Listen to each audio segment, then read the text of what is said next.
All right, so every once in a while the world gives you a little red meat to work with as far as a reason that you shouldn't date a single mother. And I was watching a Dave Ramsey video earlier, and I thought it was just gold. Not so much what he said. He is typical, like, save money, Jesus, Jesus, all this crap. And I want to point this out. One more reason you shouldn't date single mothers. So this is OTR Ogre and Corgi, and hey, if you like what I'm doing or you hate what I'm doing, like, link, and subscribe, share with a friend or an enemy. And I appreciate intelligent comments, but if you want to scream into the void and tell me that I'm wrong, go right ahead. I mean, I can be the abyss smiling back at you. So anyways, let's get into this. All right, so Dave gave his usual sort of advice, get a marriage counselor, talk with people, all that stuff. But what was the situation? Well, basically the husband, the stepfather in this situation, was like, hey, honey, we got to stop just giving money. And she says, well, it's only my money, blah, blah, blah. But there's no mention of how much of this is his money, in truth. Like, how much is he paying towards bills for the household, everything, and all this crap? And from what it sounds like, people are saying, well, she lived in a, area in L.A. and stuff, and so they didn't want her kids to be in the gang. So she made a promise with her kids. She says, if you graduate and get into college, I will, as long as there's strength in my body, I will pay for this. And for the most part, you see the situation where she's upheld her promise for most of this. Like, she's got a 24-year-old in college. There's no mention of how long he's been in college. So has he been in college for 6 years? Wait, is this a serious situation? So she's like, well, I'm not really asking him to provide anything, but you are. You are asking him something. You're expecting him to front load more money to the family situation than she's willing to. And what about these sons? So there's a 24-year-old and a 21-year-old from what I picked up.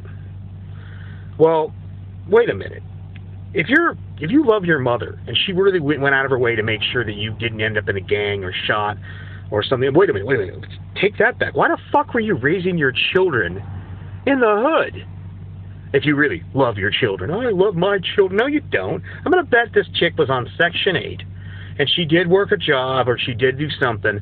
And her children, yeah, they did the right thing. They didn't end up in a gang. But then it's like, yeah, if you really loved your children, you would have moved the fuck out of there.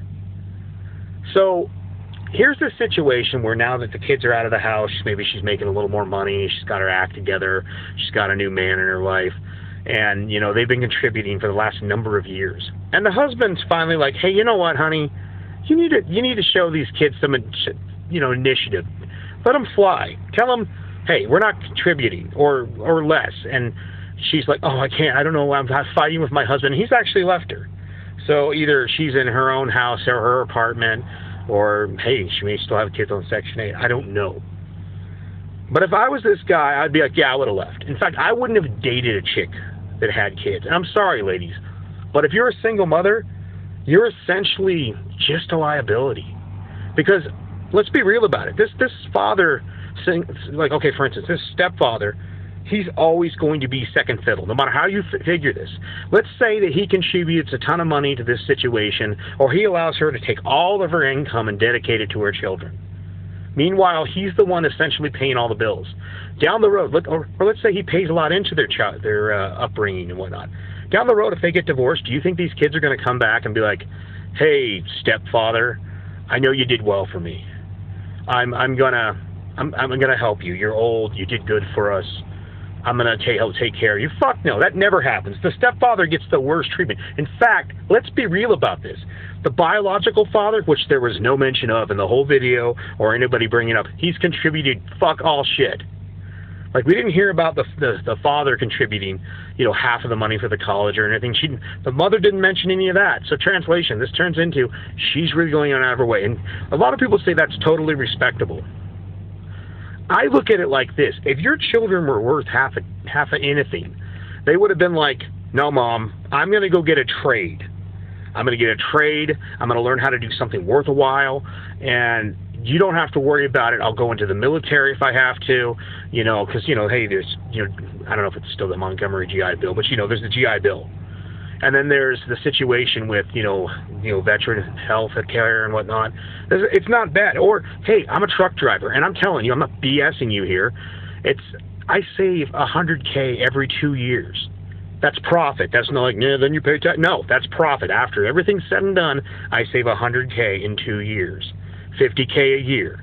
So you're telling me that these kids, and I say kids because they're not men, these young men are not men, couldn't have went out there and basically saved for their own college. Notice how nobody will mention that. You look through the comment section, there's usually a bunch of women, you need to leave this man, blah, blah, blah. Like, translation, it's not, hey, wait a minute, why aren't these kids doing it? Like, well, she made a promise. Well, I bet she made a promise to the biological father of the children.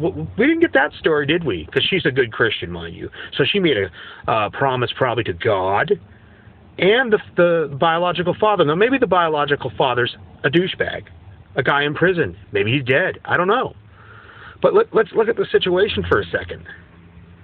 You decided to let a guy who isn't worth his salt nut up inside you, only to front load those charges, that situation, that paying the bills on the next guy. And everybody's like, yeah, you need to dish this man.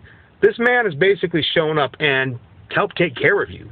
And one day he finally puts his foot down, and now everybody's like, throw him under the bus. And like I said, for all we know, these kids have been disrespecting this guy. Or this guy looks at the degrees they're getting. And by the way, a book everybody should read if you're going to go to college. Maybe even buy it and read it just for shits and giggles. Aaron Cleary, the book called Worthless. He made a book about, 11 or 12 years ago that basically outlines good degrees and worthless degrees. Degrees that aren't worth a damn because statistically they're just not worth doing. Things you could learn for free on the internet versus, something that's really going to pay your bills. So these kids, who, for all we know, they're getting worthless degrees, and this guy's like, look, I'm not contributing to the future Starbucks workers of America. And here's another thing to think about as you're a guy, even if you are in a relationship with a single mother. Once again, at any given point, if she leaves him, everything he's contributed will be treated like it's trash. The best thing you can do as a single father or a stepfather, or let's say you have your own kids, one, contribute to your kids. Contribute to the family as far as living, but mostly contribute to your fucking retirement. Yeah, because you can take your retirement with you if she decides to ditch you. And how often have we seen cases where women have student loan problems or debts or issues, and they keep a guy around for a while, and the moment they're debt-free, bye, sucker.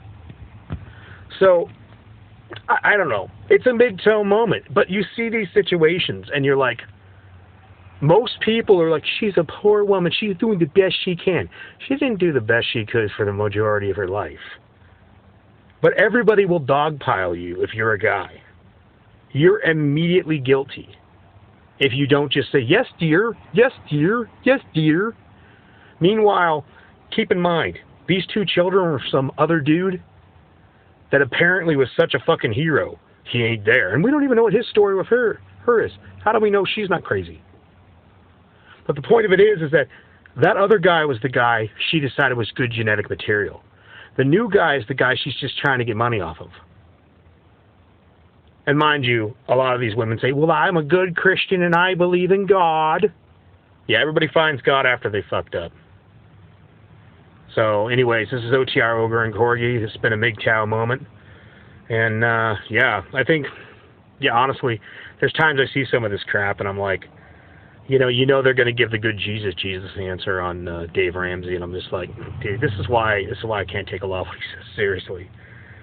So, anyways, love his content, but still, just like, okay, well, yeah, God was the answer after you fucked up. Anyways, take it easy.